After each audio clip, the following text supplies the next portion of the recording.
Arestado sa Maynila ang isang lola at kanyang pamangkin dahil sa pagbebenta ng mga gamot na pampalaglag. Ang kanila umanong supplier, isang dayuhan. Balitang hatid ni Jomar Apresto.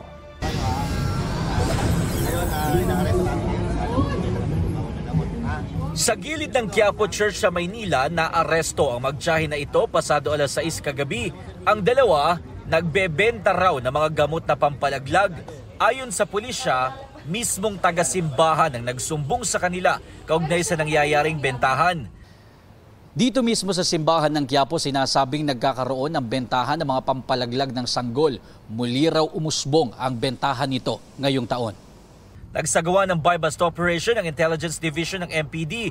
Positibo silang nakabili ng pampalaglag sa 70 taong gulang na babae na isa raw dating kagawad ng barangay.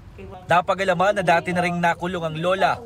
Kasama ng isang foreign national na nagbebenta din, and then we arrested her again ngayon for the same violation. Ayon sa pulisya, mga estudyante ang karaniwang parokyano ng mga nasabing gamot na mabibili ng 1,000 hanggang 3,500 pesos ang kada banig.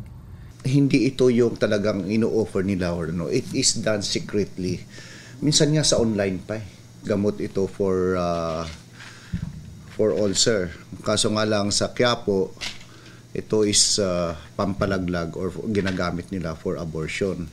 Sa investigasyon ng MPD, lumalabas na isang foreign national na may asawang Pinay ang nagsisilbing supplier ng mga gamot na pampalaglag. Bukod sa Maynila, ibinebenta rin umano ito sa iba't ibang bahagi ng Metro Manila sa pamamagitan ng online transaction. Ayon naman sa suspect, halos kababalik niya lang sa pagbebenta ng mga ganitong gamot. Itinanggi niya na dati siyang nakulong dahil dito. Hindi naman ako nag-ano, tatlo, dalawa, ganyan.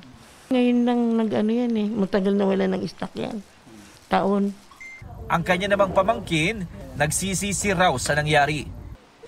Alam ko po, pero sinamahan ko lang po siya. Ngayon lang po ako nagpasama sa akin eh. Sakit po na ako, may mga anak mo po ako eh. Ano naman po ako Maharap sila sa reklamong paglabag sa Food and Drug Administration Act of 2009. Nagpaalala naman ng pulisya sa publiko na huwag nang subukan pa ang mga ganitong gamot. Bukod sa delikado, illegal ang abortion sa Pilipinas. Baka it will lead pa sa ikamatay nyo. It will lead to na madisgrasya pa kayo. Jomar Apresto nagbabalita para sa GMA Integrated News.